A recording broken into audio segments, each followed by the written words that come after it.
Sorry, Miss Flo. Any problem?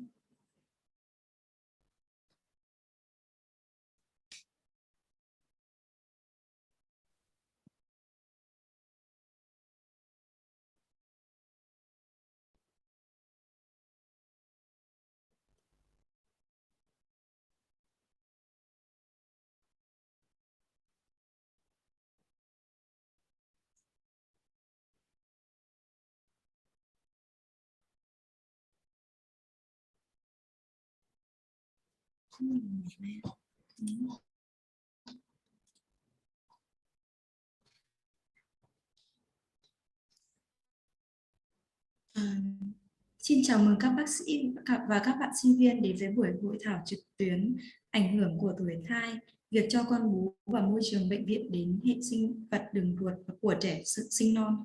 Buổi hội thảo được tổ chức bởi Medisetter Vietnam, một công ty chuyên cung cấp công cụ kỹ thuật số cho cộng đồng y khoa tại Việt Nam với mục tiêu kết nối các bác sĩ Việt với các chuyên gia y tế quốc tế. Buổi hội thảo lần này hân hạnh được chủ trì bởi bác sĩ Joanne Al Talabani, bác sĩ chuyên khoa nhi sơ sinh tại Bệnh viện Đại học Birmingham NHS Trust. Trước khi bắt đầu, Medisetter xin có những lưu ý sau đây. Buổi hội thảo lần này là buổi hội thảo phi lợi nhuận mang mục đích trao đổi thông tin và chia sẻ kiến thức. Các kiến thức và quan điểm trong bài thuyết trình này là quan điểm của diễn giả và Medisetter sẽ không chịu trách nhiệm nào liên quan đến các thông tin đưa ra. Xuyên suốt buổi hội thảo, xin mời quý vị gửi bất kỳ thắc mắc hay câu hỏi vào mục hỏi đáp Q&A hoặc giải đáp ở cuối buổi. Và bây giờ mời mọi người đến với phần trình bày của bác sĩ. Good afternoon, Dr. Joanne Al Talabani. It's our honor to welcome your present today as our speaker. The audience is yours. Hello.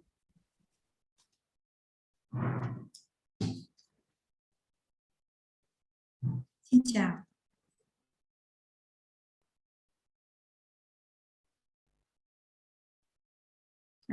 Okay, we can start right now. Okay, so good afternoon, everyone, and thank you very much for inviting me. It's a pleasure to give this talk, and I hope that you find it useful. Now, the title of the talk is The Impact of Gestational Age, Feeding Practices, and the Hospital Environment on the Gut Microbiome of the Preterm Babies. However, as we go along the presentation, you'll find that the microbiome, which we're going to limit it to in today's talk on gut microbiome, hasn't got only an impact on the newborn's life, whether that baby is born at term or preterm, but the impact will go much, much longer into the health and the immune modulation to a much later on in life. Next slide, please. Sorry, let me point everything, please. Xin chào các bạn. Chào buổi tối. Tôi hy vọng là các bạn có thể thấy được nhiều kiến thức trong buổi nói chuyện ngày hôm nay. Hôm nay tôi sẽ nói về chủ đề ảnh hưởng của tuổi thai, chế độ ăn và môi trường bệnh viện liên hệ vi sinh đường ruột ở trẻ non tháng. Next slide, please. Yeah, next slide, please. Now, so what is the microbiome? Well, these are the microorganisms, and they are more than 100 trillions that they colonize any part of the body. However, as I said initially, I'm going to limit my talk today into gut microbiomes. They genetically, they are from their presence, they present more than 100 times the genes that we are carrying. So you could imagine how much that they are in cohabitant with us. And actually the human body as a whole provides an environment for them to live in. And this will be modified according to many things, which starts right from after the baby is born. But actually there are many studies nowadays which is showing that it probably starts even antenatally. And these are, and then we know that there are many factors. As one of them I will start mentioning, because you're going to hear a lot about it all along the presentation. The breast milk seems to provide a major impact, and it is the one which provides the first body's microbiome through a continuation. As we see later on, initially it's the mode of delivery, but very quickly the feeding modes will start having this impact. Thank you. The microbiomes could be bacteria, could be viruses, could be fungi. Although there isn't many studies at the moment as far as the viruses and the fungi are concerned, and therefore I'm going to limit the talk today into the presence of bacterial microbiome, as I said, into the gut microbiome alone, as far as this presentation is concerned. Thank you. Vậy vậy đầu tiên thế nào là hệ vi sinh? Thì chúng ta thấy là một quần thể hơn 100.000 tỷ vi sinh vật cư trú ở bất kỳ phần nào trên cơ thể của chúng ta. Vì hạn chế về thời gian nên hôm nay tôi sẽ tập trung nói một phần liên quan đến hệ vi sinh đường ruột. Và chúng ta thấy rằng có hơn 100 lần số gen của vi khuẩn, của cái hệ các cái thành phần ở trong cái hệ vi sinh, gấp hơn 100 lần số gen của chúng ta, hơn 100 lần bộ gen của chúng ta. Và cơ thể của người cung cấp môi trường sống cho các cái vi sinh vật này phát triển. Và ngay khi có một số cái nghiên cứu lớn người ta đưa ra rằng là trẻ đã được nhận một số lượng vi sinh vật từ trong bụng mẹ. Và chúng ta cũng thấy rằng là sữa mẹ chính là cái nguồn cung cấp một lượng rất là lớn, gần như là quyết định phần lớn đến cái hệ sinh vật đầu tiên ở cơ thể của trẻ sau khi sinh. Và hệ vi sinh vật thì có bao gồm có thể có virus, có thể có vi khuẩn, có thể có vấn đề, có thể có nấm. Và vì hạn chế ngày hôm nay thì chúng ta sẽ chỉ nói một phần liên quan đến hệ vi sinh vật vi khuẩn. Next slide, please. Now, this is a diagram which will show how do we get our gut microbiome. Excuse me. Sorry for interrupting, but I hope that you can speak around like 2 or 3 sentences and then with me for interpreting. Thank you so much. Okay. Thank you.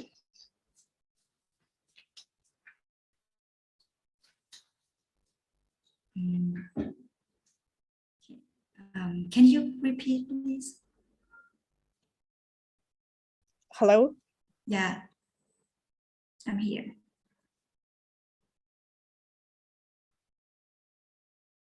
You can continue. Thank you so much. Do you want me to restart? Yes. Okay, so as we said that, how do we start our microbiome? Well, the first thing starts during birth, when the baby passes through the birth canal, if that baby is born vaginally. And the first colonization of the gut comes through what the baby gets by swallowing maternal feces. That more or less will stay in the first few days. Later on, the type of the microbiome, it depends whether that baby is fed or not, and then whether that and what type of feeding that baby is fed. For example, to start right from now, the breastfeeding gives a certain type of bacteria, which we will see that it is completely different from the formula feeding. as far as the diversity and the type of bacteria is concerned, and the percentage of the bacteria is concerned. For example, we know that after the first few days, then the breastfed babies, they will have their microbiome at 90% as bifidus bacterium, whether in comparison to the formula feeding babies, which, as we will see later on, it will be more diverse. Now that continues all along, and it will until the end the feed until that baby is weaned into the solid. Well, eventually, when that happens, then the microbiome for the two will be more or less similar.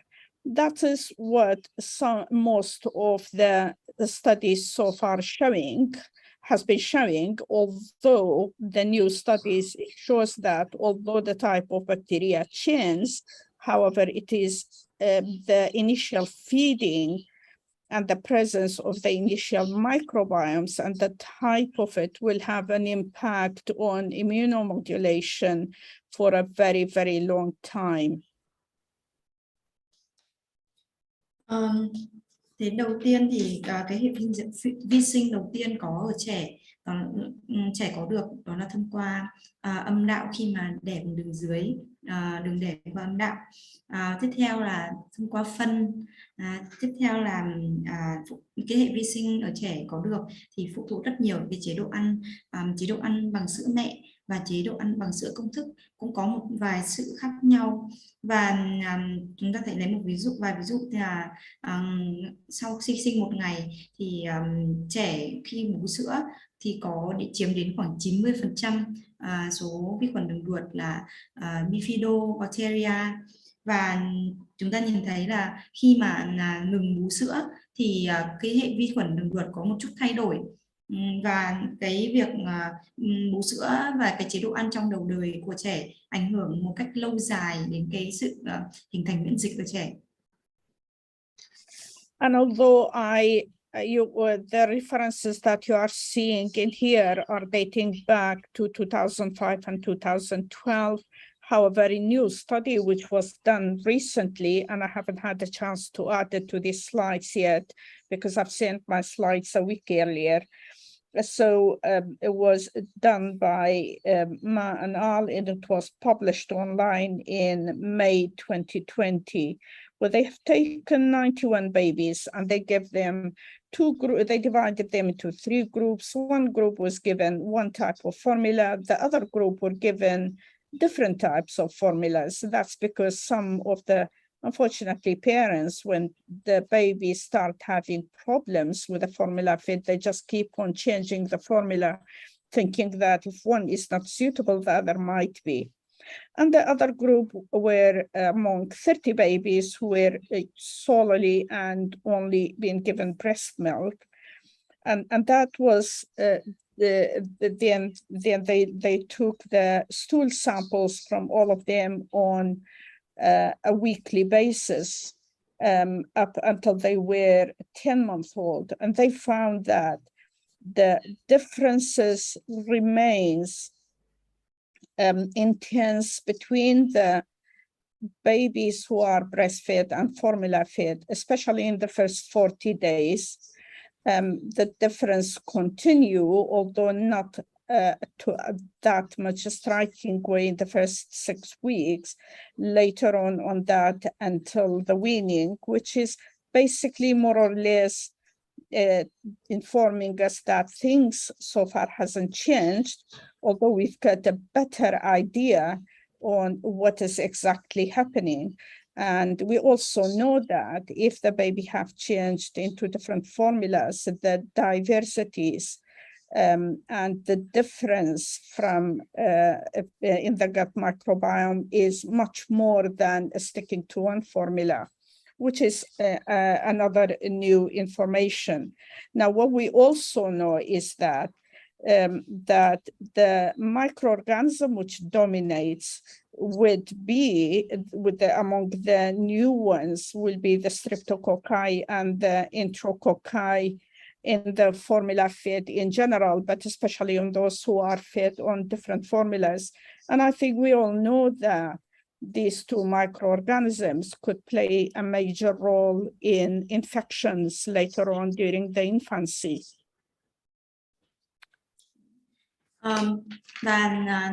Trên cái hình ảnh tôi đưa ra là một cái nghiên cứu đã được một số tác giả nghiên cứu trong các năm 2012, 2006, 2005 và 2002.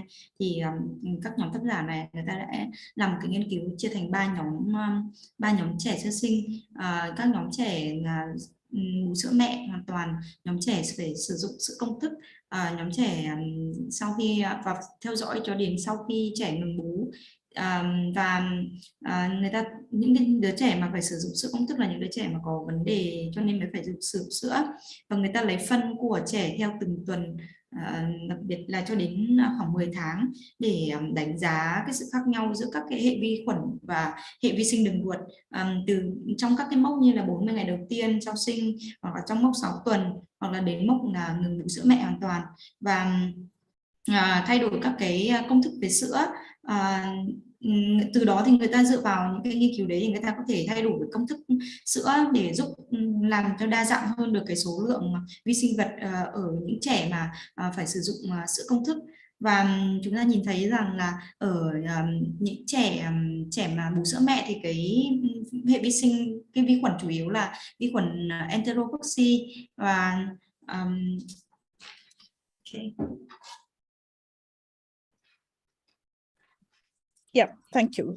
Now, why we are paying so much attention to microbiome? Well, microbiome has been always thought that it is important. However, what is important now is we know much more about it, and we know the impact of it not only in the neonatal infancy and the childhood period, but we know now that it will have an impact into a much later on in life, even into adulthood. Why are they important? Well, they have got many functions, starting from to start protecting against the epithelium injuries in the gut or even in the blood vessels, modulation of the bone mass density, which is important, as you know, all along, even in much later on in life. Promotion of the fat storage. We know that the obesity is a major problem probably all over the world. And then the promotion of angiogenesis, which is important on the ability of being able to have new channels when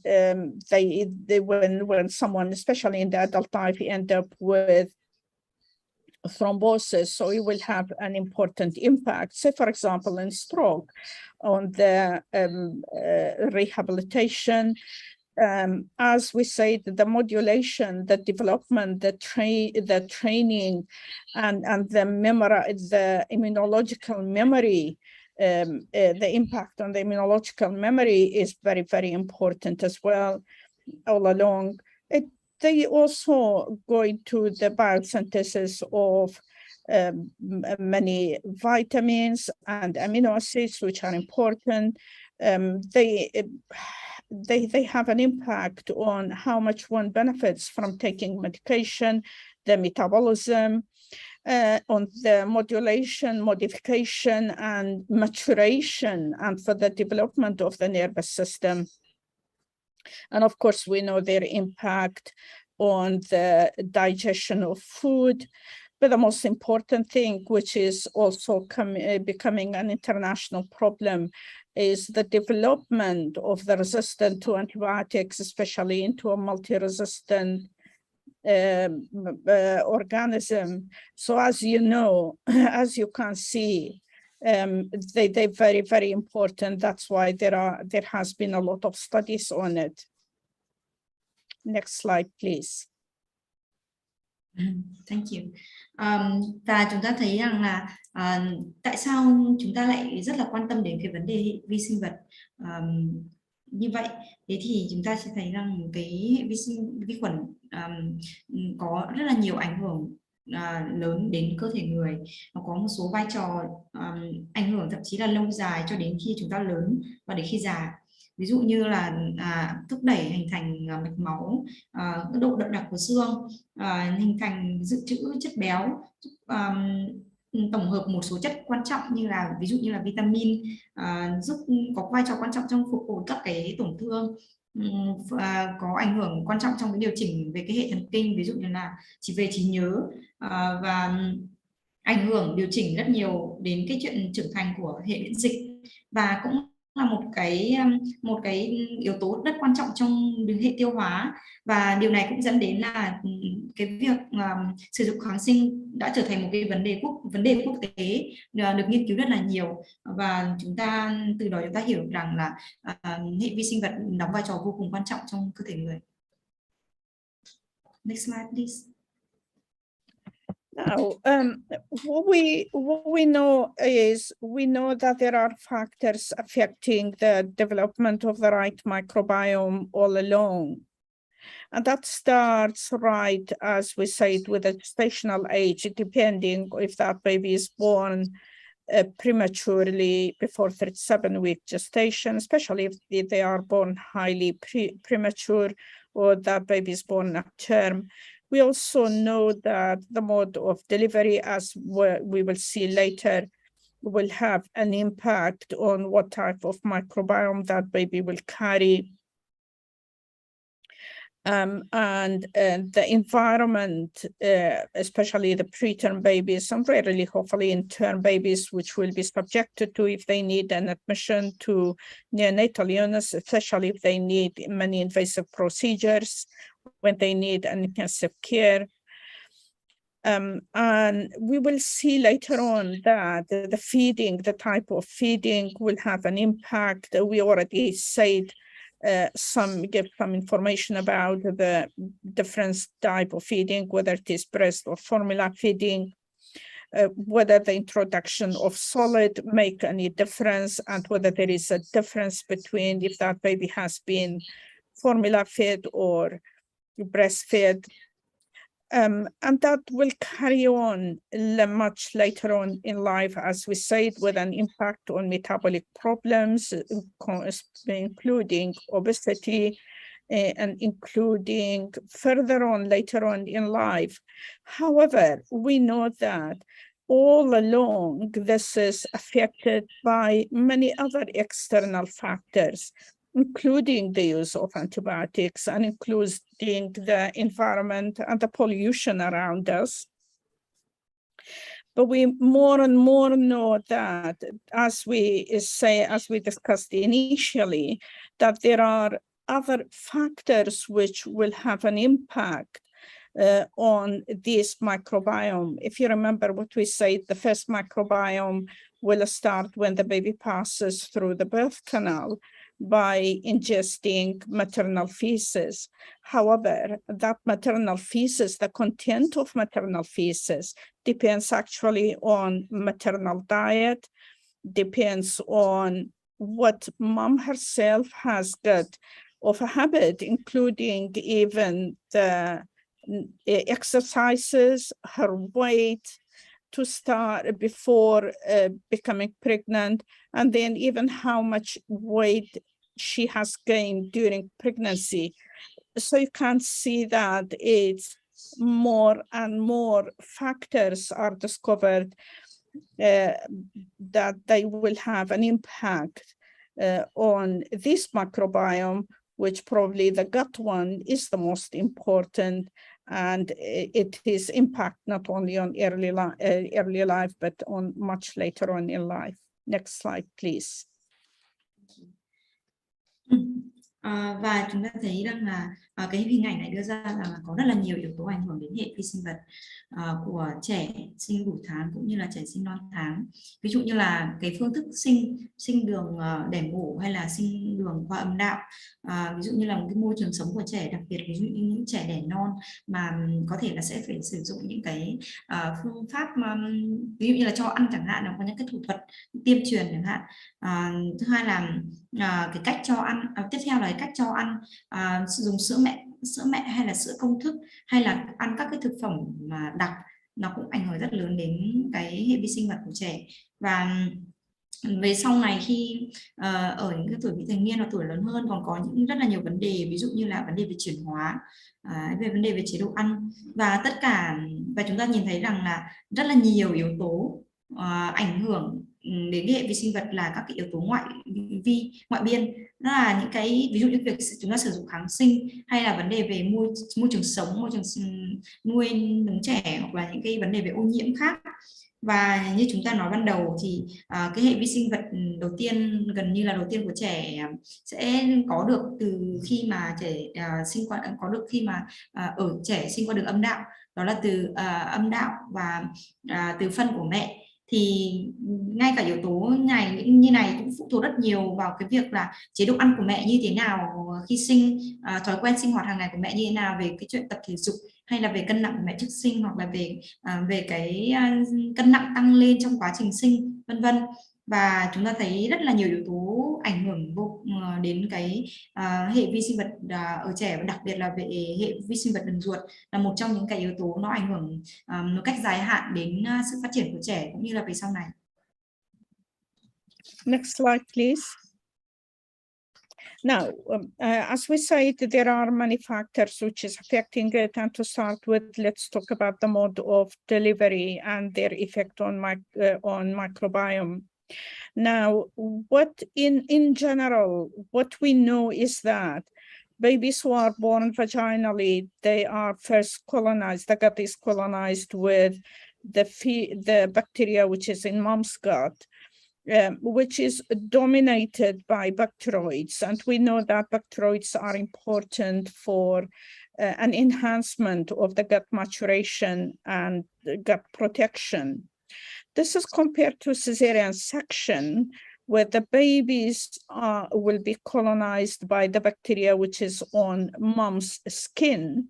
And if you look at these pictures, the graphs in front of you, the top one shows that while the microbiome of babies who are born vaginally are remaining more or less constant, with the same, more or less the same diversity, and there is a higher level of bacteroids, as we just said, the importance of it, relatively speaking, to the babies who are born by cesarean section. Well, the diversity changed, the bacteria are different, and also the level of bacteroids are different as well. However, in this study, which was published in 2017, is showing that provided the microbiome will be similar regardless of the mode of delivery, whether that baby is born by cesarean section or or vaginally. However, the important factor for that would be if that baby is only breastfed or not, because without breastfeeding or mixed feeding, then the microbiome differences will remain the same difference between the two modes of delivery. Can you show slide, please? Sorry.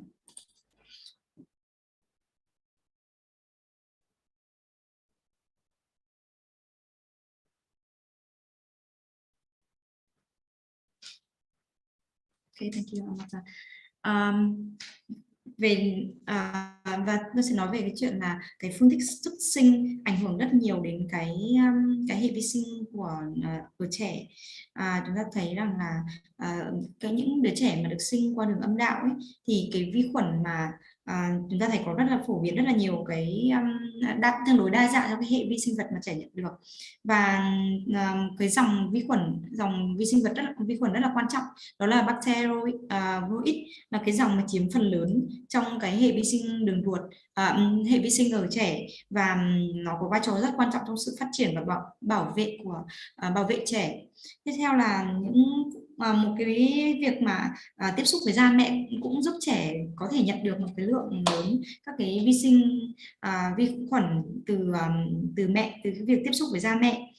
Và chúng ta nhìn thấy trên hình cái slide và so sánh giữa các cái phương thức sinh âm qua đường âm đạo hay qua đường mổ hay ở các trẻ, thì chúng ta thấy rằng là cái sự đa dạng thì cũng tương đối giống nhau ở các cái đường phương thức sinh. Thì tuy nhiên thì ở cái đường sinh đường âm đạo ấy thì cái con vi khuẩn bacteroid là cái con mà nó chiếm phần lớn hẳn so với các cái dòng còn lại, và nó sẽ thay đổi cái số lượng, nó sẽ thay đổi nếu như mà thay đổi cái phương thức sinh. Và một số nghiên cứu lớn nó đưa ra bảo rằng là ở những cái trẻ mà sinh mổ và những trẻ sinh thường thì sau một thời gian cái hệ vi sinh sẽ có sự tương tự nhau.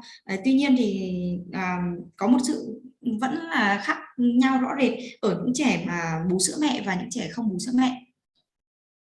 Thank you. Next slide, please.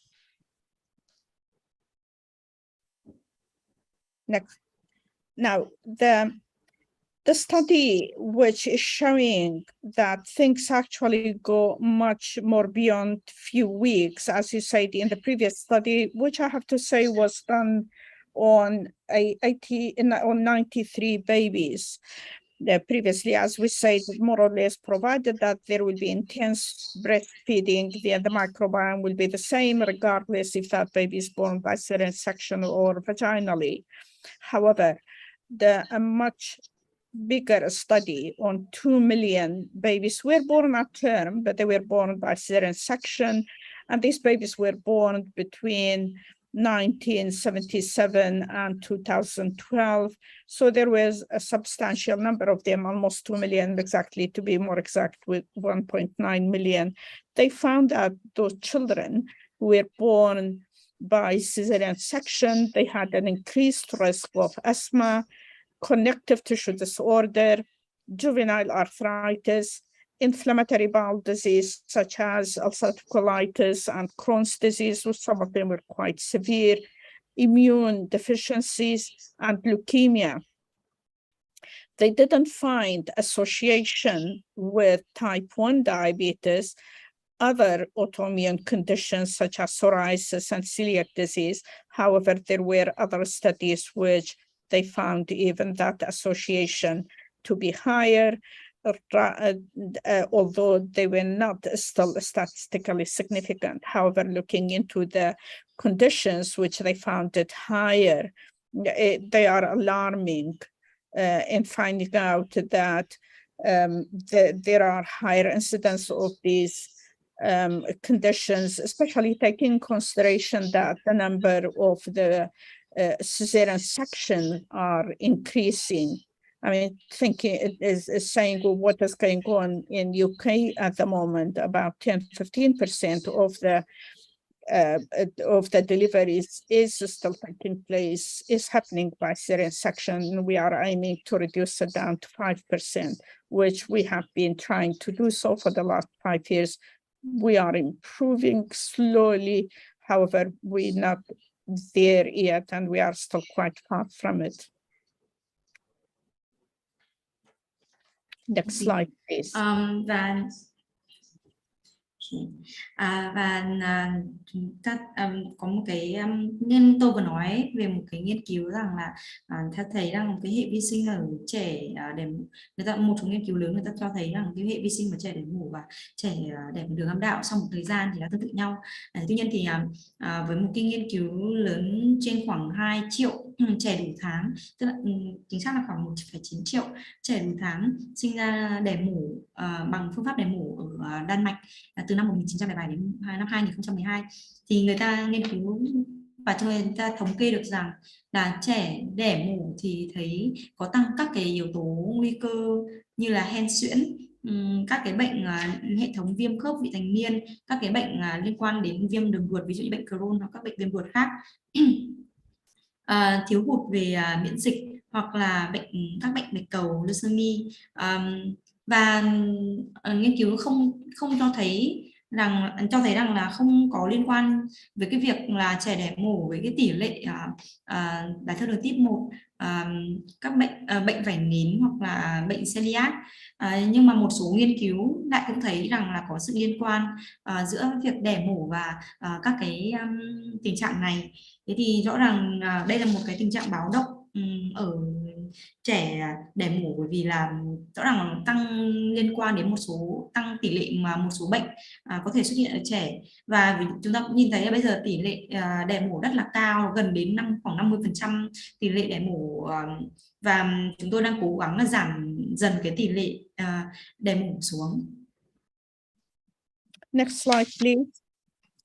Now, another study which just shows that the breastfeeding, although it slows the maturation of the microbiome, however, the breast milk has been found having an influence on the establishment and development of the microbiome with a continuant, in fact, even after the solid introduction. So if you remember, we said in one study was showing that more or less they will get near to the adult microbiome when they are weaned on solids, but it's a study which was done on a higher number. It shows actually it does, the impact will continue.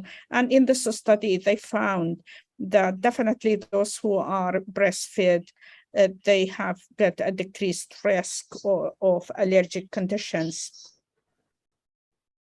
Next slide, please.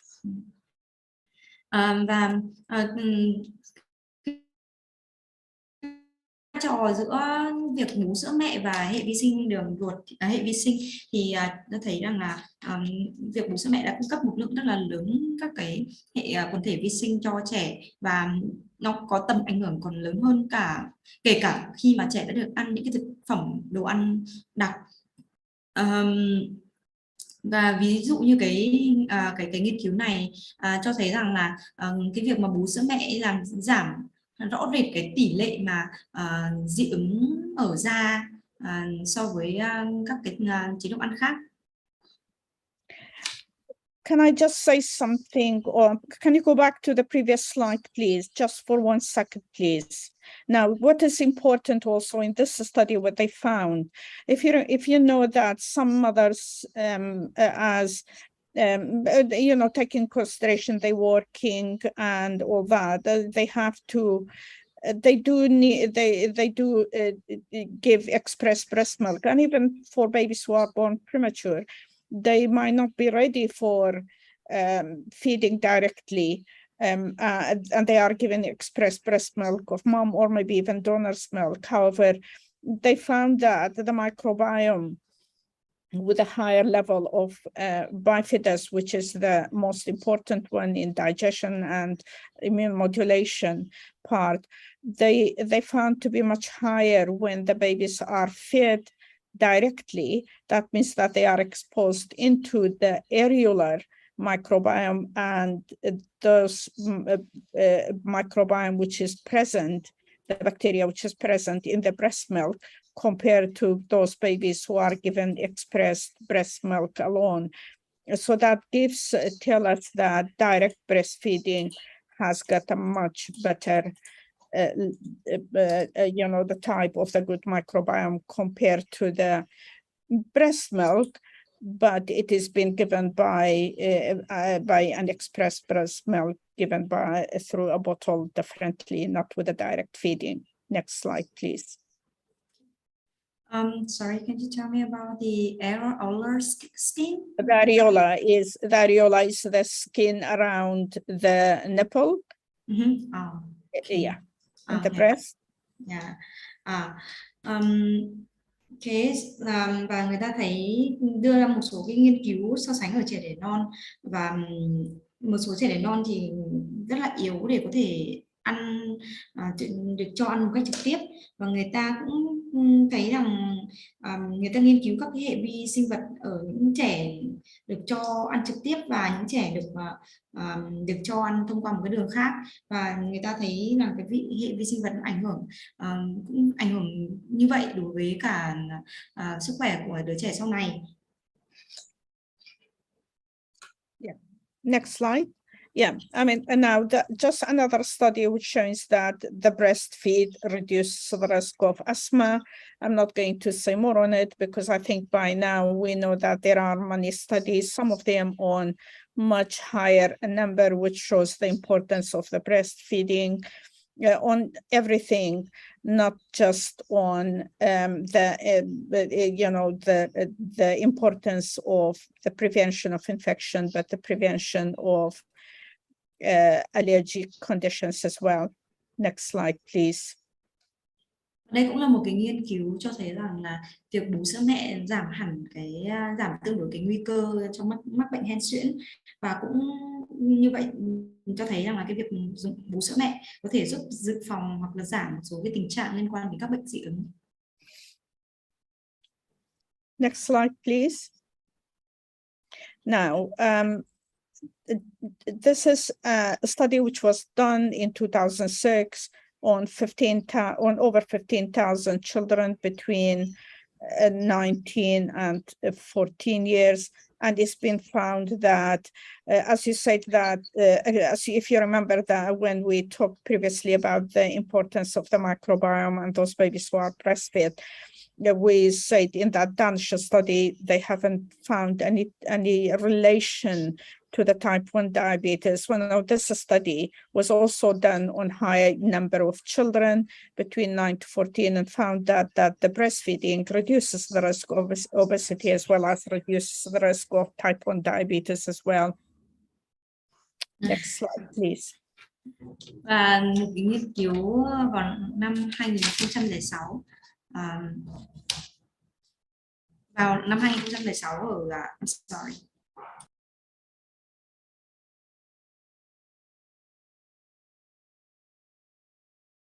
Hello, next slide, please. Sorry, do you feel a little bit noisy? I'm sorry. Okay. Về một nghiên cứu năm 2006 ở trên 15.000 trẻ từ độ tuổi 9 đến 14 tuổi thì cho thấy rằng là tỷ lệ trẻ tỷ lệ ở những đứa trẻ mà được cho bú bằng sữa mẹ thì cho thấy rằng cái tỷ lệ mà béo phì nó giảm so với những đối tượng mà không bú sữa mẹ. Thế thì nãy tôi cũng có vừa nói về một cái nghiên cứu về đánh giá tình trạng bú sữa mẹ và cái việc bú sữa mẹ không liên quan đến cái đái tháo đường type 1. Nhưng mà qua cái nghiên cứu này thì chúng ta cũng thấy rằng là rõ ràng là cái việc bú sữa mẹ nó có rất là nhiều cái ảnh hưởng tốt, ví dụ như là giúp giảm cái nguy cơ béo phì. Next slide, please. Now, so far we spoke about the microbiome, their importance, how do we get it, taking the mode of delivery into consideration, the type of feeding into consideration. If you remember, one of the factors we said is the gestational age, whether that baby was born preterm or was born at term. And this study has been found that babies who were born preterm, their microbiome is potentially altered. As you can see, there are multiple factors affecting that. With the mode of delivery, most of these babies are born by cesarean section. As far as the environment are concerned, they are exposed into multiple environments, could be even complex, neonatal intensive care environment with complex use of multiple invasive procedures and increased use of antibiotics. Unfortunately, not only the breastfeeding, because of the feeding intolerance, which most of these babies unfortunately go through, not only the intake of milk and the intake of breast milk could be reduced, but the direct feeding could, in some of them, be reduced for months even before that baby would be ready to feed and be discharged home. Now, certainly, I do apologize for the a photo of the baby who is coming out there with the bottle feeding. It's absolutely not my intention to put a photo with a baby who's formula feeding or even bottle feeding, even if it is breast milk. But unfortunately, we have to remember that although these moms, most of them try to give us express breast milk for their babies, eventually in some of them, their stay in the neonatal unit will be so long, the milk unfortunately just dried down. And by the time these babies are at home in highly premature babies, they will eventually unfortunately end up with formula feeding. Next slide, please. Chúng ta thấy rằng là hệ vi sinh vật có trước sinh, có hệ vi sinh vật ở trẻ mà đẻ non có rất là nhiều yếu tố ảnh hưởng đến những đứa trẻ này, và tiềm ẩn bởi vì có rất là nhiều sự thay đổi, ví dụ bằng các cái phương pháp mổ, các đường sinh như là đường đẻ mổ, hoặc là cái sự tiếp các cái môi trường khác nhau khi mà trẻ phải tiếp xúc ngay sau khi sinh. Đặc biệt là những trẻ đẻ non thì thường phải sử dụng phải trải qua rất là nhiều các cái thủ thuật hoặc là các cái phẫu thuật hay là đường tiêm hay là các cái thủ thuật khác, và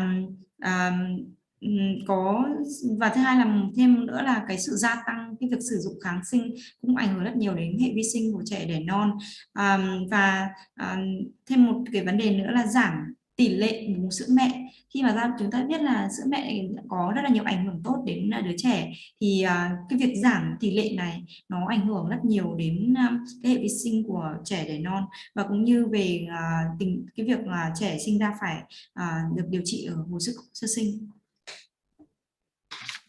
Next slide, please. Yes. Now, what is the difference between the babies who are born term and preterm?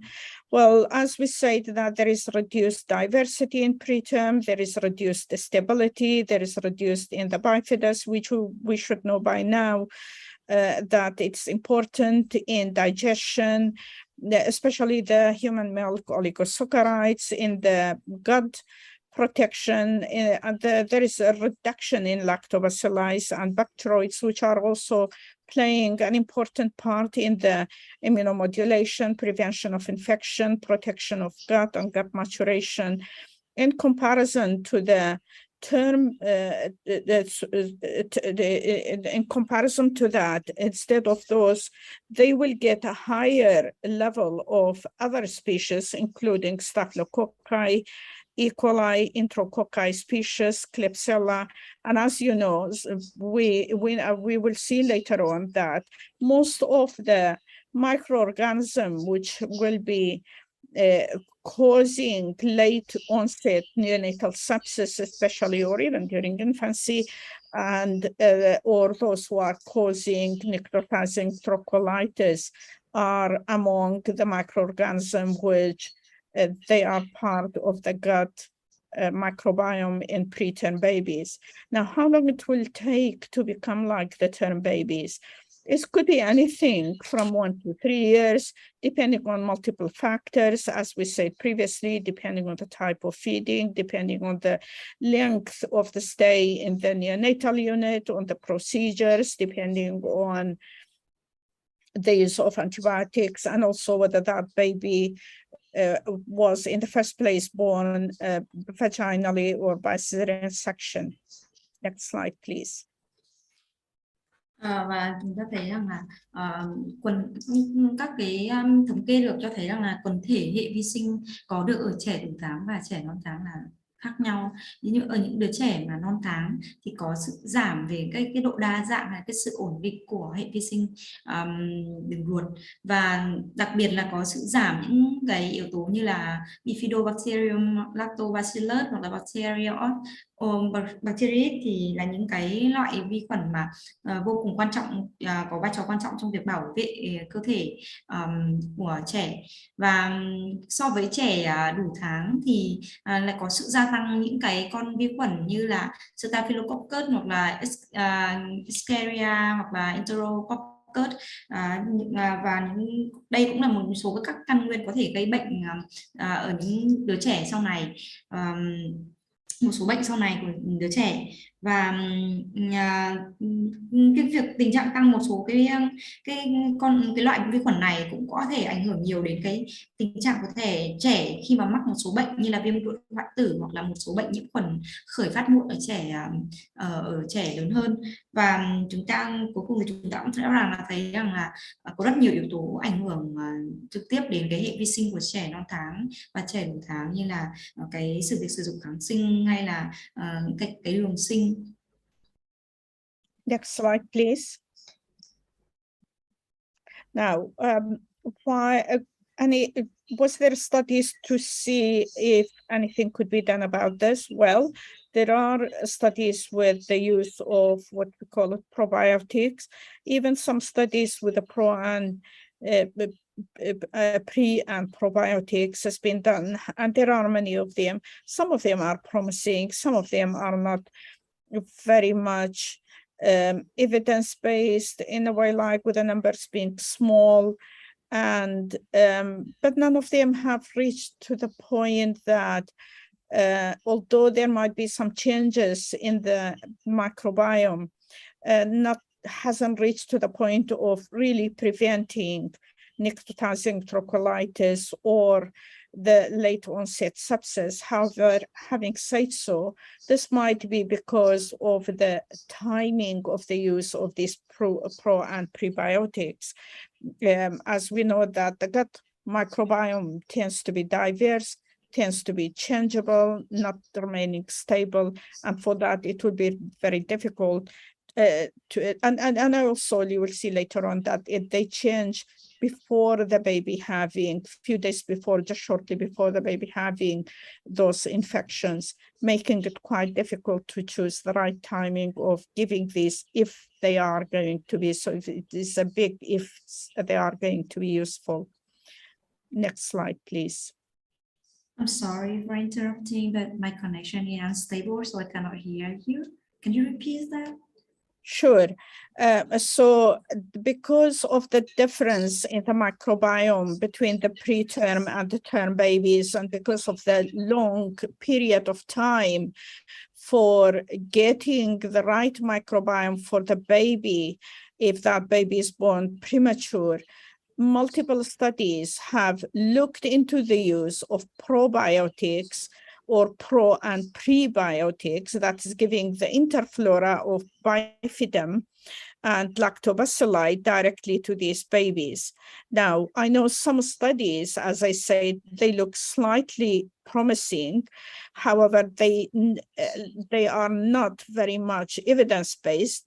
Many of them are small studies which are done over a short period of time, and actually not many of them have reached to the point of preventing the necrotizing enterocolitis or late onset sepsis. It could be because they are not given the right time, or could be maybe these probiotics are not the right probiotics to be used. Maybe we have to look into giving it in a different way. Thank you so much. Và cái việc mà hệ vi sinh có rất nhiều ảnh hưởng quan trọng đến cơ thể của trẻ, do đó chúng ta cũng có rất là nhiều nghiên cứu đưa ra nghiên cứu về cái chuyện là sử dụng cái men vi sinh ở trẻ là liệu thật sự là có tác dụng không, và một số nghiên cứu cũng cho thấy rằng là nó có một vài cái sự thay đổi khi mà sử dụng men vi sinh, ví dụ như là men vi sinh có liên quan đến cái sự gia tăng tương đối vi sinh vi vật như là bifidobacteria hoặc là lactobacillus, nhưng mà những cái hy vọng mà thay đổi này cũng tương đối nhỏ, và thậm chí là cũng rất là nhiều nghiên cứu là không đủ các cái bằng chứng mà đủ mạnh để chứng minh rằng là cái việc sử dụng men vi sinh là có lợi ở trẻ. Next slide, please. Now, what is making it more difficult is that although these babies could be comparable from the gestational point of view, however, as we said previously, if these babies are born vaginally, they behave differently from the microbiome point of view, and the treatment therefore will be different, or the prevention, let's say prophylaxis, will be different compared to babies who are born by cesarean section. It depends also on how long it took them for the breastfeeding to be given, if they are fed by breast milk, and how long it has taken for the feeding to be established. So what is making it difficult to try to use the probiotics is the diversity among the preterm population themselves, as far as many factors which we mentioned are concerned as well. Và cái hệ vi sinh ban đầu thì cái nghiên cứu thì cho thấy rằng là cái hệ vi sinh ban đầu ở trẻ đường sinh nở âm đạo và trẻ đẻ mổ là cũng tương tự nhau. Khi mà nghiên cứu những đứa trẻ mà ở cái khoa hồi sức sơ sinh, và ta thấy rằng sau khi xuất viện thì những trẻ sơ sinh sinh đường âm đạo thì cho thấy rằng cái sự đa dạng của hệ sinh vật lớn hơn và sự ổn định tốt hơn so với là mổ đẻ. So if you look at the right side in the, sorry, can you go back to the previous one, please, very quickly? Okay, if you look at the right side, you see that the slides are showing the microbiome between the babies who were born vaginally or by cesarean section. They are the same in the first few weeks, but however, babies born vaginally, they will catch up into the right one, relatively speaking, to those who were born by cesarean section. I'm afraid the cesarean section seems to come as an important factor, whether we're dealing with a term or preterm babies. Next slide, please. Chúng ta thấy rằng là cái ở slide bên phải là so sánh. Sorry, can you go back to the previous slide, please? Chúng ta thấy rằng là đây là các cái mốc khác nhau về thời gian mà của đứa trẻ, về cái hệ vi sinh vật của đứa trẻ, thì chúng ta thấy ở trẻ bú mẹ, trẻ được bú sữa thì sinh đường âm đạo và sinh đường mổ thì sẽ có cái hệ vi sinh là tương tự nhau sau một vài tuần.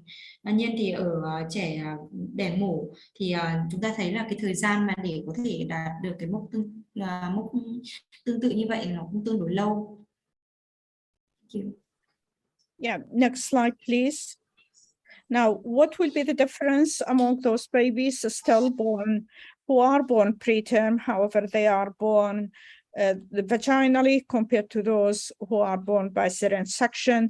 Now, while they are in the neonatal unit, as we said, there will be different varieties of microbiome, which will be with the highest level of Staph aureus. However, even in the neonatal unit, they found that although they are more or less the same, there is a highest level of Staph aureus in babies delivered by cesarean section compared to those born vaginally. So they both have it, but those who are born by cesarean section tends to be higher.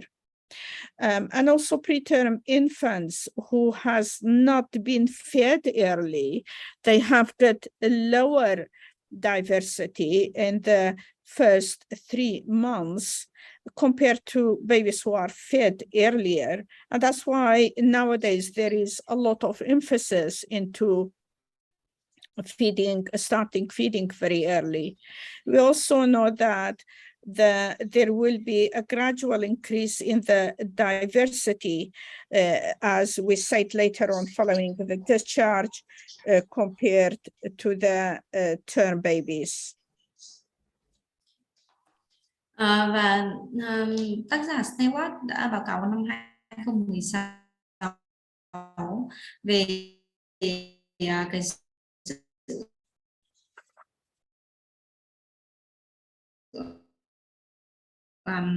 về một số cái vấn đề chắn thì có giảm số lượng vi khuẩn Staphylococcus aureus và tăng Veillonella, và ở trẻ mà được sinh mổ thì cũng thấy có cái nồng độ cái nồng độ cao vi khuẩn Staphylococcus aureus. Và với trẻ non tháng mà bị trì hoãn, trẻ non tháng thì sẽ bị cái sự hình thành hệ vi sinh đường ruột nó sẽ bị chậm, và khi đấy thì cái hệ vi sinh nó sẽ có cái sự đa dạng thấp hơn ở trong khoảng 3 tháng đầu đời. Do đó chúng ta thấy nếu cái việc trì hoãn cho bú sữa sẽ ảnh hưởng tương đối đến nhiều đến cái việc hình thành hình thành cái hệ vi sinh đường ruột. Và sự gia tăng ở trẻ đủ tháng thì sẽ có cái sự gia tăng từ từ về sự đa dạng tương tự ở trẻ đủ tháng. So, yeah, sorry. Yes, so far we're talking about the preterm babies, but let us say they were, relatively speaking, healthy preterm babies. But what about the babies who are ending up with late onset sepsis or necrotizing enterocolitis? We're still talking about the preterm babies. Now, these are the two conditions, as you know, they are causing major mortalities and morbidities in the neonatal unit. And their incidence could vary anything, even in the best centers, from 5% into 20% mortality. And the late onset sepsis affects 20% of the very low birth weight infants, with a mortality at the best will be 2 to 6%, which are quite high. Now, the prematurity is a major risk factor among them. However, the factors which we mentioned previously, whether the mode of delivery, whether they are fed or early or not, the antibiotics and all that will play a part. Even taking that in consideration, they found that still microbiome, those factors affect these babies through the microbiome. And some studies, although they are small, found that before the clinical sign appearing, it seems that the microbiome tends to change. And that's why people think nowadays that it is the change in the microbiome due to the changes in the environment in these babies, which will be the start of these conditions. As you know, previously we're thinking that necrotizing enterocolitis is due to the ischemia of the bowel, and then subsequently the bacteria will come and colonize. Now, this theory seems to be probably not the case. It seems that to start with, whether it is for necrotizing enterocolitis or late onset sepsis, it is the microbiome which start changes before these conditions even coming up to be presented clinically. Next slide, please. Và trẻ non tháng thì sẽ có những đứa trẻ là khỏe mạnh và cũng có những đứa trẻ là bị bệnh, và chúng thấy là cái tỷ lệ ở trẻ non tháng tỷ lệ tử vong bị bệnh và tử vong từ khoảng 5 đến 20%, kể cả ở những cái trung tâm rất là lớn. Và cái việc nhiễm khuẩn khởi phát muộn nó ảnh hưởng đến khoảng 2 đến 6% tỷ lệ tử vong ở những đứa trẻ non tháng. Và những cái việc mà chúng ta thấy rằng là cái việc hệ vi sinh mà chưa trưởng thành hoặc là hệ vi sinh bất thường cũng là một cái yếu tố rất là quan trọng dẫn đến các cái tỷ lệ bệnh tật cao hơn hẳn những đứa trẻ để non tháng. Và do đó thì người ta cũng đưa ra những cái đề xuất là cố gắng thay đổi cái môi trường mà trẻ khi vừa sinh ra và trẻ được tiếp xúc, để thì có thể sẽ giúp thay đổi được cái outcome, cái kết quả điều trị về sau của trẻ. Next slide. Next slide, please. Now, what they found is in those babies, as we said, there will be a change in the microbiome. The study showed that the altered microbiome, which predicts the necrotizing trachonitis, will be the abundance of certain type of gram-negative bacilli, which we call it gamma proteobacteria, in comparison to the paucity of the anaerobic bacteria, negativus. And then when that study done, they found in comparison to that, in the control, there was supposed to be an increase in the diversity. That study was done with the idea of trying to prevent necrotizing trachonitis in babies who were born less than 27-week gestation. And then although probably these were not enough to stop the necrotizing trachonitis. However, there are more studies going on to find out if we can see the growth of these microorganisms much earlier, and also looking into the factors which will increase the growth of this particular microorganism, to use it as a marker so that if we find it much earlier before the start, whether it could be prevented or not.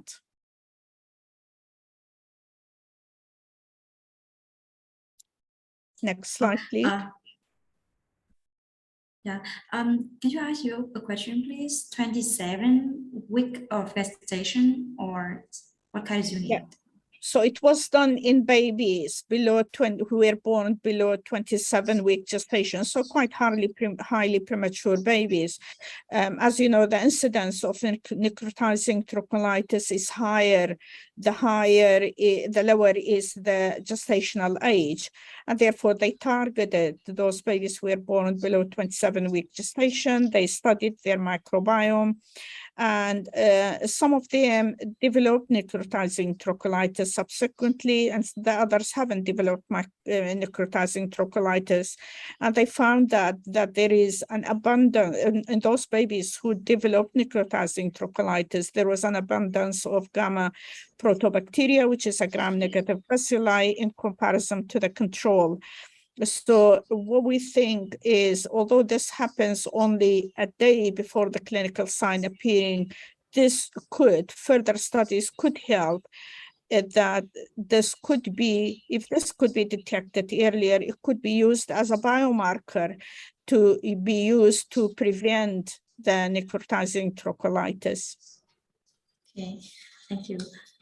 Và chúng ta thấy rằng là có một cái nghiên cứu đưa ra rằng năm 2016 public đã thông báo ở tạp chí Lancet cho thấy rằng là cái việc thay đổi hệ vi sinh có thể dự đoán được cái bệnh viêm ruột hoại tử.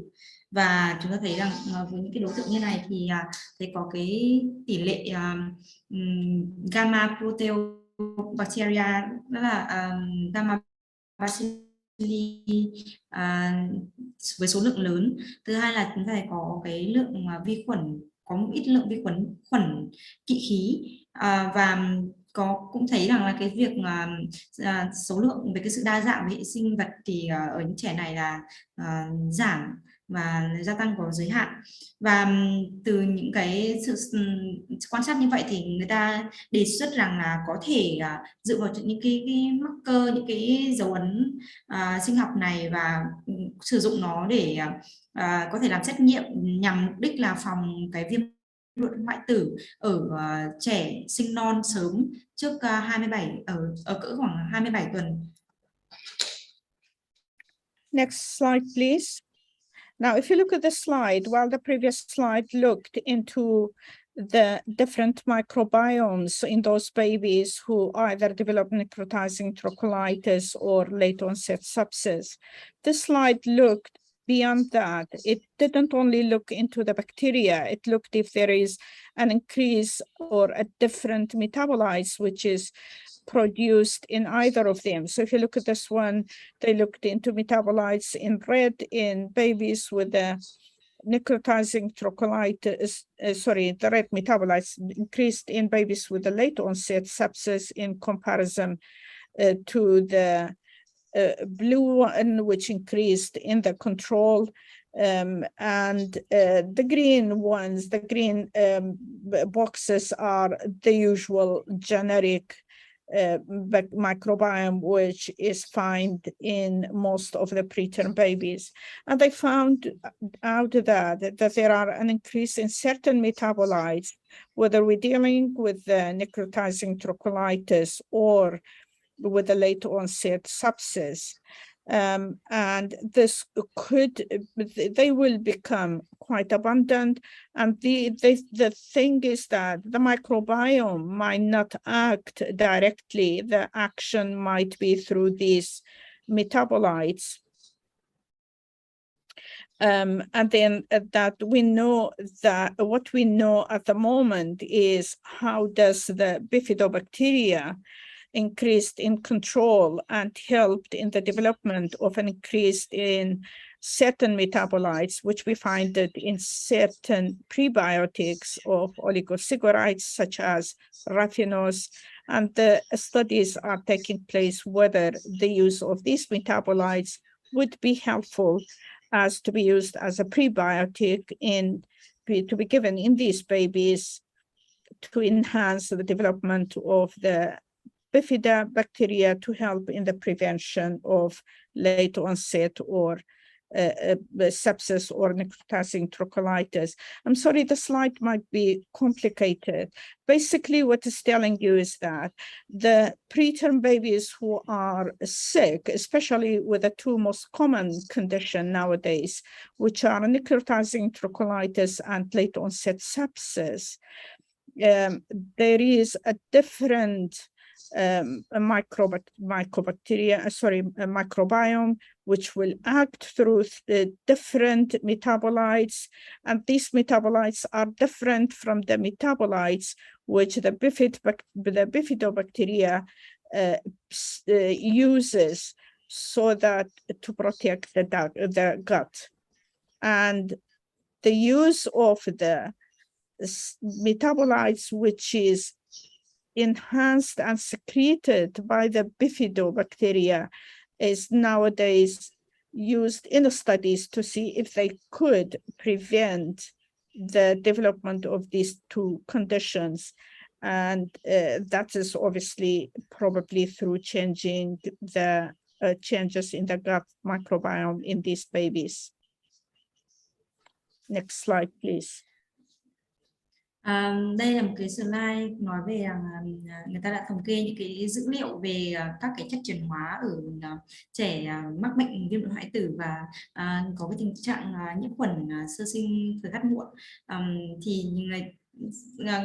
Thì xanh là các cái vi khuẩn ở chung, đỏ các cái ô đỏ là các cái chất chuyển hóa gia tăng ở những cái trường hợp bị bệnh như này, và những cái trường hợp màu xanh nước biển là trường hợp mà gia tăng có kiểm soát. Thì người ta thấy rằng là ở những cái đối tượng trẻ bị bệnh như thế này thì cái hệ vi sinh của họ hoạt động phản ứng khác và sinh ra những cái chất chuyển hóa khác với cả những đứa trẻ khỏe mạnh bình thường, và người ta dựa vào những cơ chế là sử dụng những cái chất này như một cái marker để người ta có thể xét nghiệm mà người ta tìm, và từ đó mở ra một cái cơ hội giúp những đứa trẻ để nó có cái có khả năng có thể dự phòng được trước những cái bệnh như thế này.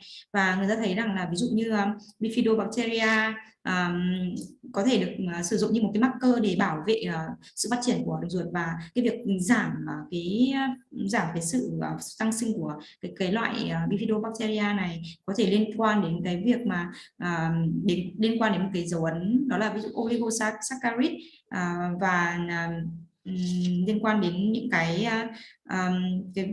sự phát triển của những cái con vi khuẩn mà có lợi khác cho đường ruột. Next slide, please. Next slide, please. Now, we know that we could talk for many hours about the microbiome, especially if we are, covering many topics and many factors related to it. However, I'm afraid we have to come into the conclusion about this talk. Now, we know now that there is an association between cesarean section, gestational age, the type of feeding, the progression, how fast is the feeding established, the use of antibiotics, the host genetics, the environment, and the modes of deliveries on the gut microbiome. We know that there is an association, so that having the microbiome whether in the term or a preterm delivery and their progression and their right progression into the adult one are important, and their importance lies into the association between the gut microbiome and chronic conditions, especially if we're dealing with atopic allergic disorders such as asthma, metabolic syndromes, and obesity. And then, of course, we spoke, as you've seen, into a special population in preterm babies and the gut microbiome being low in abundance, in diversity due to environmental condition, because most of these babies are subjected to different environment from what the term babies are subjected to by just being among their families and being discharged home. But the preterm babies stay in the complex environment of neonatal intensive care. We know that there is some of the pathological conditions in preterm babies are characterized by a pro-inflammatory state, which is partly due to the discrepancy between the gut microbiome and the immune system. And carry on. Thank you. Chúng ta sẽ đi đến phần kết luận và một số khuyến cáo. Đó là đầu tiên thì mối liên hệ giữa mổ đẻ, tuổi thai, bú sữa mẹ, kháng sinh, di truyền, các yếu tố môi trường và hệ vi sinh đường ruột có rất là nhiều ảnh hưởng tương tác đến nhau.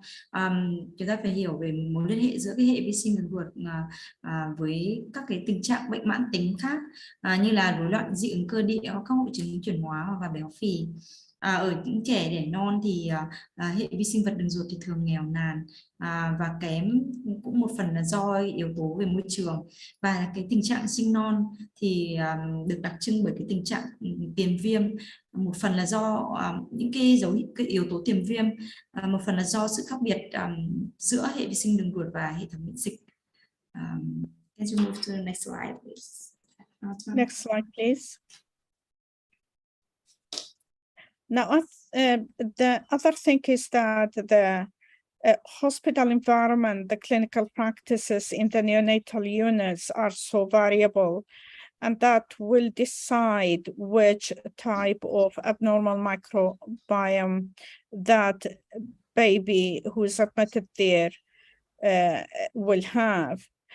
But we also know that there is something common between all of them, is the use of the breast milk as a valued and effective immunoprotective strategy. Now, prebiotics, probiotics, and symbiotics, that's the combination of them, are promising. However, there are concerns about the quality of the evidence based, their safety, and their availability even of the formulation. What we know is that the early enteral feeding strategies, which is emerged as a quality improvement, has already started working into reducing the risk of necrotizing trocholitis, even late onset sepsis, if they are used in the right time, in the right way, and in the right progression. Thank you. Môi trường bệnh viện, chúng ta thấy rằng là môi trường bệnh viện và thực hành lâm sàng trong các cái khoa sơ sinh, khoa nhi và chế độ ăn thì càng góp một cái phần quan trọng hơn vào cái ảnh hưởng liên quan đến cái hệ vi sinh đường ruột bất thường của trẻ. Và chiến lược bảo vệ miễn dịch hiệu quả và có giá trị đó là cho bú sữa mẹ.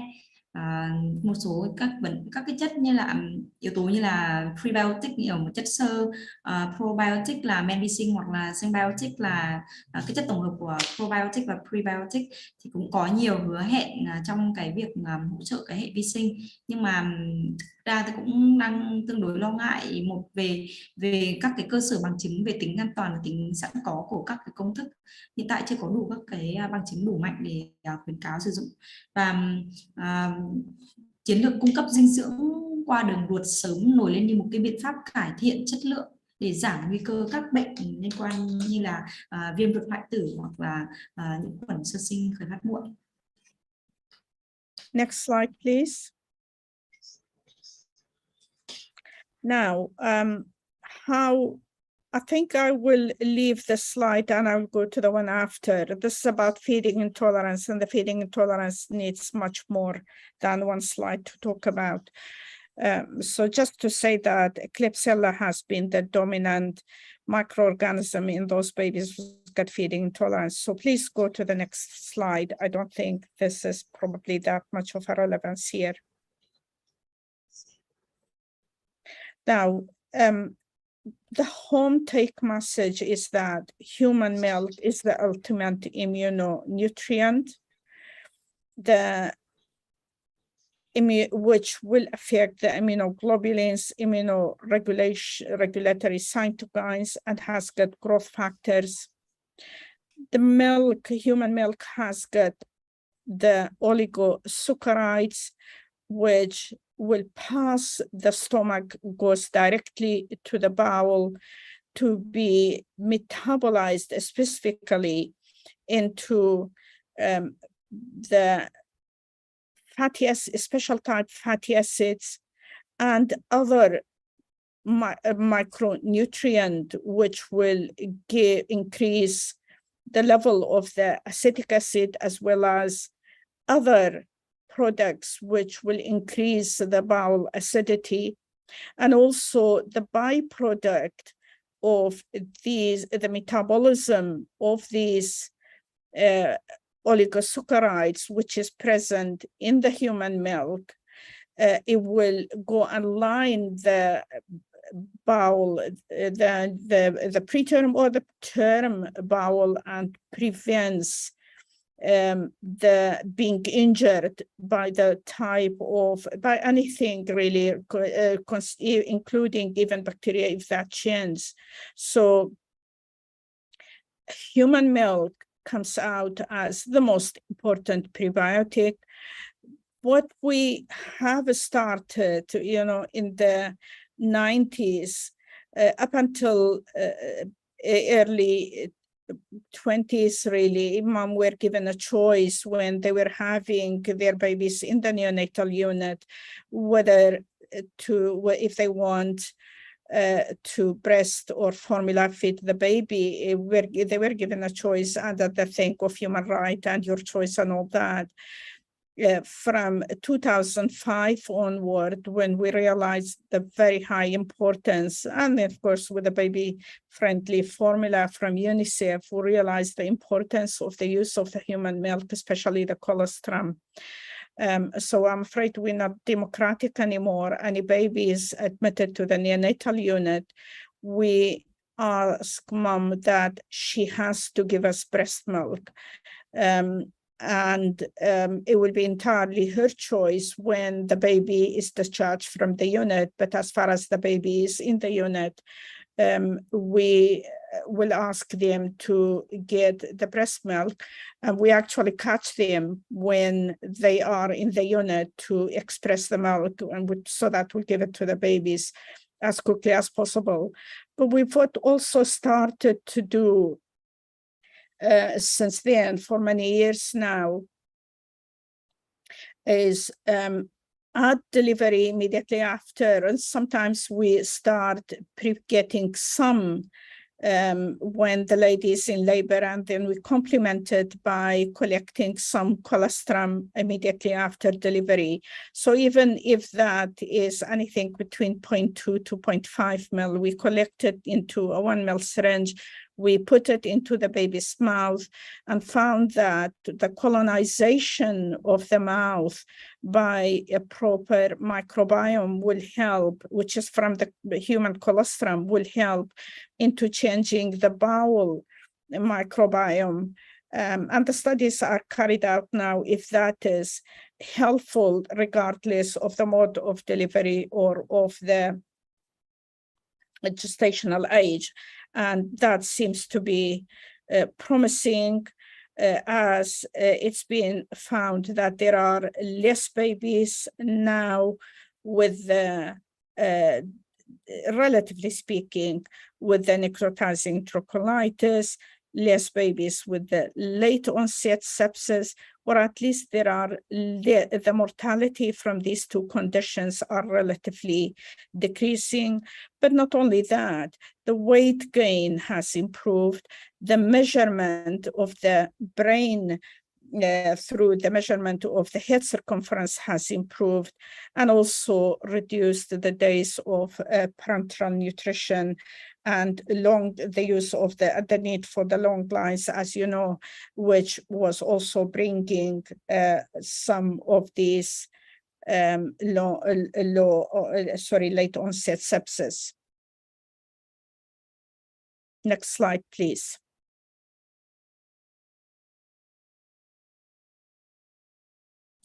Và một cái kết luận rất là quan trọng đấy là sữa mẹ là một cái nguồn dinh dưỡng tối ưu, nguồn dinh dưỡng miễn dịch tối ưu ở trẻ, dành cho trẻ. Và bởi vì sữa mẹ chứa rất là nhiều cái kháng thể, các cytokine điều hòa miễn dịch, các cái yếu tố tăng trưởng, hoặc là các cái yếu tố tiền vi sinh như là oligosaccharide. Và có một cái vấn đề đó là cái yếu tố là sữa non ở hậu họng, tức là cho thấy rằng là khi mà cho trẻ từ khoảng 2,5 đến 2,5 ml sữa cho ở miệng của trẻ, thì người ta nhận thấy rằng là ở miệng, ở vùng hậu họng của trẻ có những cái thụ thể yếu tố miễn dịch và yếu tố dinh dưỡng để hấp thụ, giúp hấp thụ sữa non, và nó thậm chí là nó giúp thay đổi cái hệ vi sinh của đường ruột. Và đây cũng là một cái yếu tố hứa hẹn trong tương lai, trong cái việc mà giúp hỗ trợ giảm cái tỷ lệ trẻ mắc các bệnh liên quan đến viêm đệm hoại tử hoặc là các cái bệnh nhiễm khuẩn khác. And thank you very much for listening and for inviting me. Cảm ơn các bạn đã lắng nghe và đã mời tôi trình bày trong buổi nói chuyện ngày hôm nay. Now, I'm happy to answer all your questions. Okay. Hôm nay chúng ta sẽ có một vài câu hỏi. Câu hỏi đầu tiên là những yếu tố nào ảnh hưởng đến sự hình thành sớm của hệ vi sinh vật đường ruột ở trẻ sơ sinh? Okay, the first question is which factors are known to influence the early establishment of the gut microbiome in a newborn? Sorry, what factors? That has been known to influence the early establishment of the gut microbiome in newborn. Yeah, but I missed which factors are what factors important in. Yeah. Can you repeat the whole question again, please?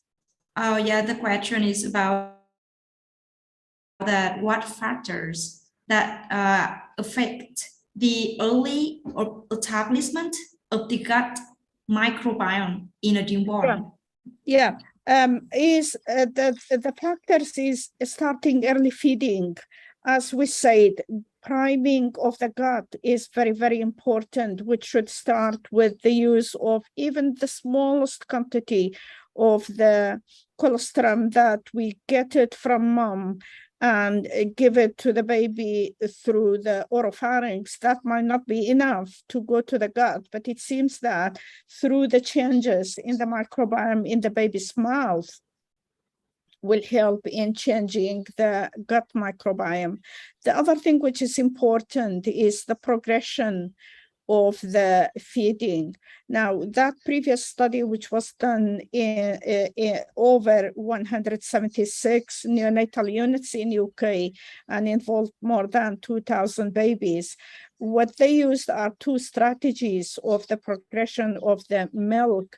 The group of babies were given 30 ml per kilo per day of the milk increment, and the feeding were not stopped unless that baby was either vomiting or that baby, the gastric aspirates were showing very murky, brown, greenish feeds. In comparison to that, whether a lower volume of 18 ml per kilo per day of breast milk to be given. And it's been found out that if you use the first strategy, that is increasing the breast milk quickly, seems to be better tolerated with a better enhancement of the gut microbiome, because in the meantime, they continue taking the stool and send it to look into what microbiome these babies have. So the feeding improved, the progression of the feed and reaching the full feeding was quicker. These babies found that they are less liable to have late onset sepsis or potassium enterocolitis. They were discharged earlier, the feeding were established quicker, and the weight gain and the head circumference improved much quicker, relatively speaking, to the other group, which were progressed with the feeding progressed about 18 ml per kilo per day of breast milk.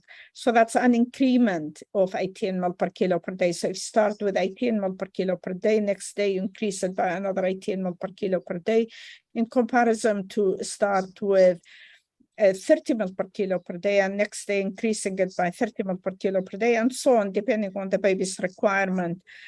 Obviously, during this time, you have to use the total parenteral nutrition until you reach the requirement which the baby needs.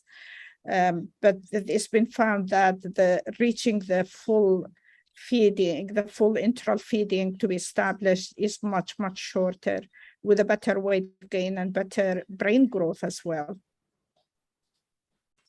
Hope I have answered the question. I'm sorry? I hope that I have answered the question. Thank you. Câu trả lời là những cái yếu tố như bác sĩ diễn giả cũng vừa nói, là về những cái yếu tố nó ảnh hưởng đến cái sự hình thành sớm của các cái hệ vi sinh ở đường vật. Thì về cái chế độ ăn, về cái lượng thức ăn, về cái việc hấp thụ ở miệng ảnh hưởng rất là nhiều đến cái sự thay đổi ở hệ vi khuẩn ở đường ruột. Nên có những nghiên cứu người ta đưa ra để đánh giá về trên khoảng 2.000 đứa trẻ, đánh giá về cái mức sữa cho như thế nào là phù hợp, nhưng người ta cho khoảng 15 ml sữa trên một cân nặng cho trẻ dùng liên tục trong vòng 3 tháng, đánh giá ở những đứa trẻ này và so sánh các cái hiệu quả phát triển cái hệ vi sinh ở từng đứa trẻ, và để chọn ra một cái lượng thức ăn phù hợp. Thì người ta cũng thấy rằng là cái việc cho bú hoàn toàn với một cái lượng sữa phù hợp cũng là những cái yếu tố nó cũng rất ảnh hưởng đến cái hệ vi sinh của đường ruột ở trẻ sơ sinh.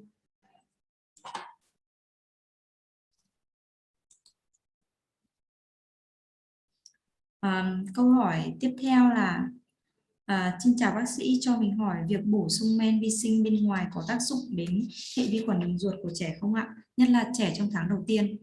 So the next question, may I ask if the addition of the external probiotics had any effect on the intestinal microbiota of the child, especially in the first month?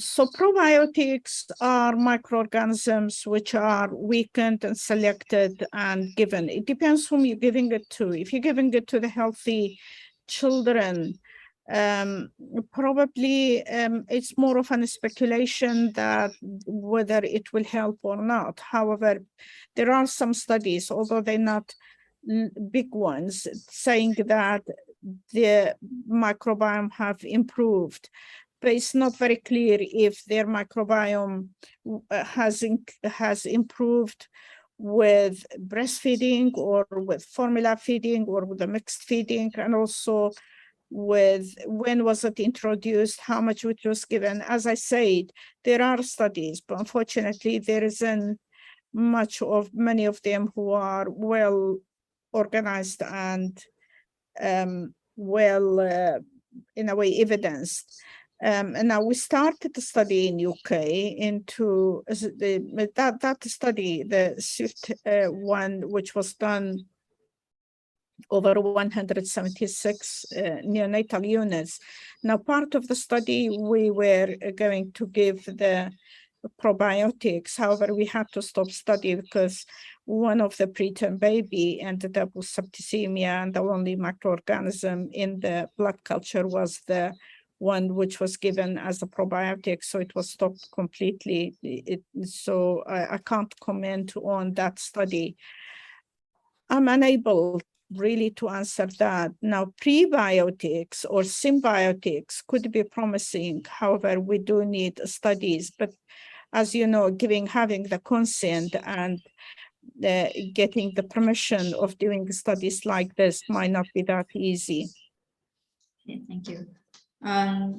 Về việc sử dụng cái men vi sinh ở đứa trẻ thì thực ra thì một số nghiên cứu như tôi cũng đã nói, một số nghiên cứu có thể đưa ra kết quả là tốt, và một số nghiên cứu cũng không cho thấy sự cải thiện. Thì thực ra các nghiên cứu, có một số nghiên cứu không đủ lớn là nhìn thấy rằng có sự cải thiện khi mà sử dụng cái men vi sinh, dù chế độ ăn là cho sự uống bú sữa mẹ hay là bú sữa công thức hay là như thế nào thì cũng có cải thiện, nhưng mà những nghiên cứu như này nó vẫn không đủ lớn, không đủ quy mô để có thể đưa ra các cái khuyến cáo lớn. Chúng tôi thực hiện một cái nghiên cứu ở UK trên 176 đứa trẻ đang cho dùng kháng sinh, nhưng mà vì một số lý do liên quan đến nhiễm khuẩn ở trẻ thì chúng tôi phải dừng lại cái nghiên cứu đấy. Do đó tôi cũng không thể cho bạn được một cái lời khuyên khẳng định rằng là nên hay không nên sử dụng cái men vi sinh, cũng như là cái việc này cần được các cái nghiên cứu lớn hơn đưa thực hiện, và để có thể đủ bằng chứng đủ mạnh để đưa thành một cái khuyến cáo.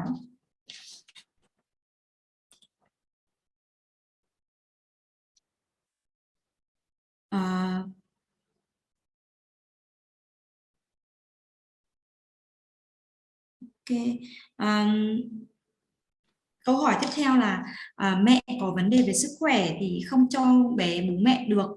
Mẹ có hai lựa chọn là sữa của mẹ 11 tháng và sữa công thức, thì lựa chọn nào tốt hơn?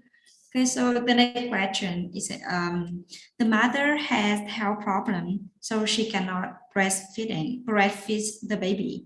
So she have two options. One, 11 months of mother's milk, and the second, the formula's milk. So which one is better?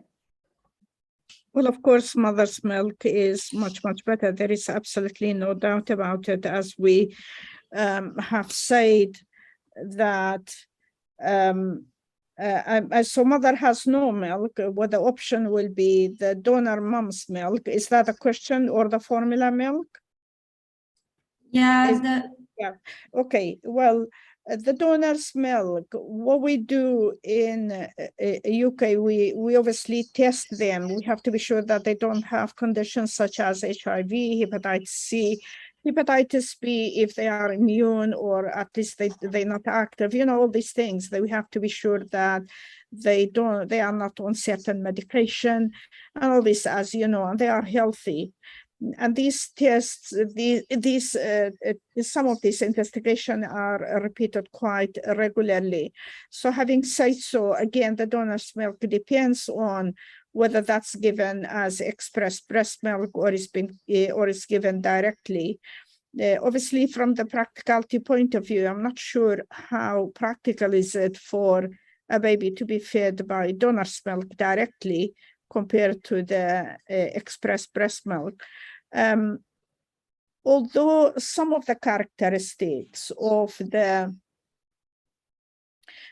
of the immunomodulation and the help from macrophages, which, as you know, the macrophages would die from, which are present in the breast milk, and many others which are present in the breast milk would die when they are exposed to light and to heat 10-15 minutes after the breast milk has been expressed. But having said so, there are many other factors in the breast milk which are far, far better than the formula milk. I know some of the formula milk are getting closer to the constituent of the breast milk. And some of them recently, relatively speaking, they started adding oligosaccharides. However, I mean, this is just me. I'm just wondering if this is not a matter of adding this compound or that compound. This is a matter of a mixture of substances, microorganisms, and metabolites, and the environment in the breast milk. As we all know, that the breast milk also tends to change according to the time of the day, according to the activities done by mom, and according to the baby's need. There just seemed to be some nice collaboration between what the baby needs and what mom produces. So these all work together in a special environment, which is done by nature. It must be different from getting cow's milk, modifying it, and then adding all these chemicals into it, whether they will work or not. Do you see what I mean? So I don't think it's the oligosaccharide alone which is working. I think the whole environment, probably many other substances which we don't know about yet in the breast milk, which is letting the oligosaccharide to be useful. For example, so if I've got a choice, I will go for donor's milk, provided that I know that the milk is safe from the infection point of view. And there are also some cultures and some other obstacles which would work against the donor's milk. But apart from that, if you purely think from the infection protection point of view, immune modulation, and the protection against allergies and many other things later on in life, I will go for breast milk compared to the formula milk. Thank you. Câu trả lời đầu tiên của bác sĩ đó là chắc chắn là lựa chọn sữa mẹ sẽ là lựa chọn tốt hơn. Và chúng ta được biết rằng là sữa mẹ luôn là tốt nhất, lựa chọn tốt nhất cho đứa trẻ. Và tất nhiên là với cái điều kiện là khi sử dụng cái sữa mẹ ở những đối tượng người phụ nữ mà người ta không có dùng cái thuốc gì mà người ta khỏe mạnh, và cái việc người ta không mang cái bệnh nó ảnh hưởng lây truyền qua có thể lây qua sữa.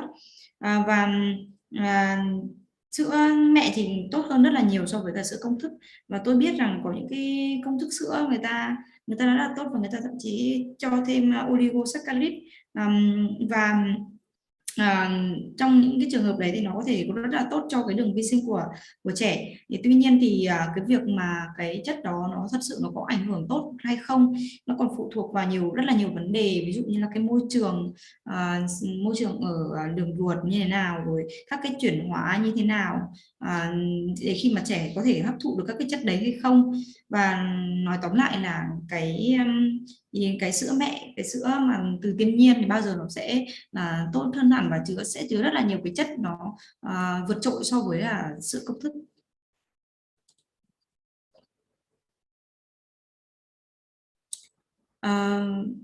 Nó sẽ đến với một câu hỏi cuối cùng.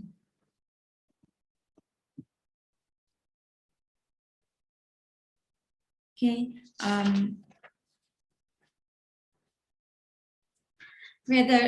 Câu hỏi tiếp theo là trong trường hợp mà mẹ sử dụng kháng sinh có ảnh hưởng đến lợi khuẩn từ sữa mẹ và hệ vi sinh đường ruột của trẻ không? Nếu trường hợp trẻ bú sữa công thức 100% thì Có nên dùng men vi sinh bổ sung cho trẻ hàng ngày với một khoảng thời gian dài không? Câu hỏi này tương tự với câu hỏi lúc nãy. Okay, so the next question. In case the mothers use antibiotics, does it affect the beneficial bacteria from breast milk and the intestinal microflora of the body? If the baby is 100% formulated feeding, fed, should probiotics be supplemented daily for a long period of time?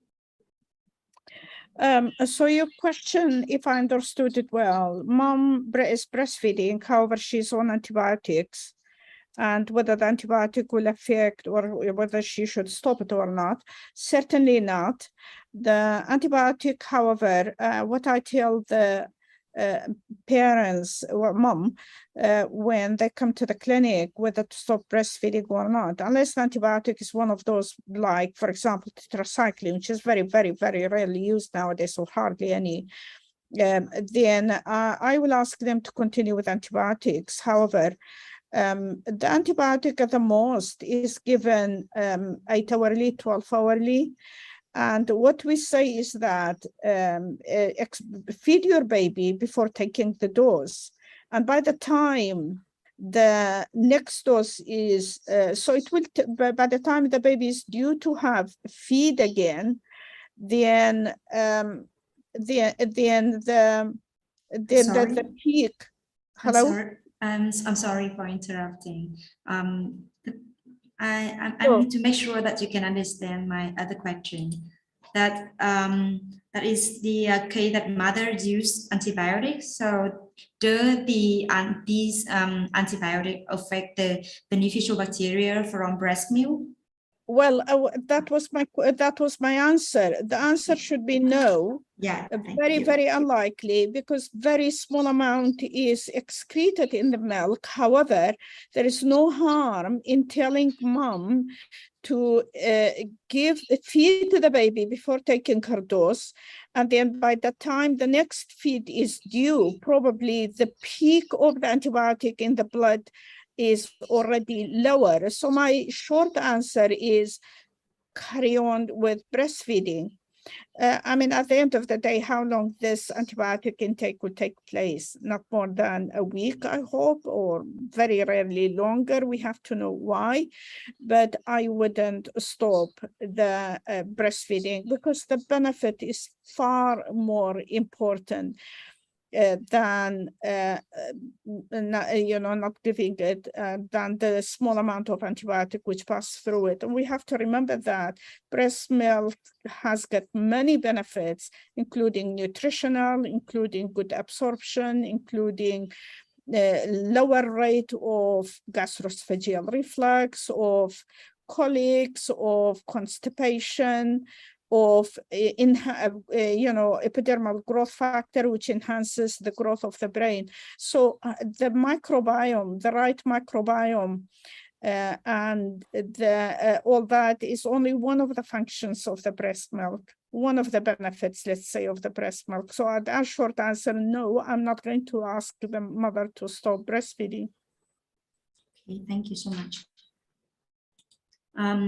Câu trả lời của bác sĩ là thực ra thì các cái kháng sinh được sử dụng ở phụ nữ có thai, phụ nữ cho con bú thì có cái tỷ lệ rất là ít được tiết qua sữa mẹ, do đó là câu trả lời là gần như không thể ảnh hưởng đến cái hệ vi sinh của sữa mẹ và khi cho con bú. Và bác sĩ cũng không biết rõ ràng là chính xác là khoảng bao nhiêu lâu thì những cái kháng sinh này nó sẽ bị thải trừ, nhưng mà chúng ta biết chắc chắn một điều, đó là sữa mẹ thì chứa rất là nhiều chất có tác dụng vô cùng tốt cho cơ thể của trẻ, cũng là sự phát triển của trẻ. Okay.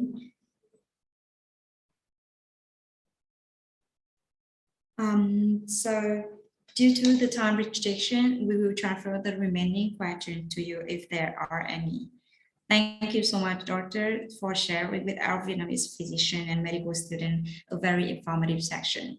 We very much appreciate your time and effort with us. Vì thời gian có hạn, nếu các bác sĩ và các quý khán giả có thêm câu hỏi dành cho diễn giả, xin vui lòng gửi vào hòm thư của Medisetter tại help@medisetter.com. Xin mời tham gia nhóm Facebook liên kết bác sĩ Medisetter để cập nhật kiến thức y khoa và tham gia các buổi hội thảo tương tự. Xin mời quét mã QR. Trên màn hình hiện tại là bản khảo sát ý kiến về buổi hội thảo trực tuyến cùng với khảo sát nhỏ của chủ đề hôm nay là hoàn toàn ẩn danh. Xin mời các bác sĩ trả lời khảo sát. 1 là chưa hài lòng, 5 là rất hài lòng. Cùng câu hỏi, Medisetter mong muốn có thể đem tới các trải nghiệm tốt nhất cho khán giả vào các buổi hội thảo sắp tới. Medisetter xin cảm ơn và xin hẹn gặp lại các bác sĩ trong các buổi hội thảo tiếp theo. Thank you again, Doctor, for your time today. I hope to You're see you welcome. again in the future. Thank you. It's a pleasure. Thank you. And I hope it was beneficial. Thank you so much. Thank you. Yeah.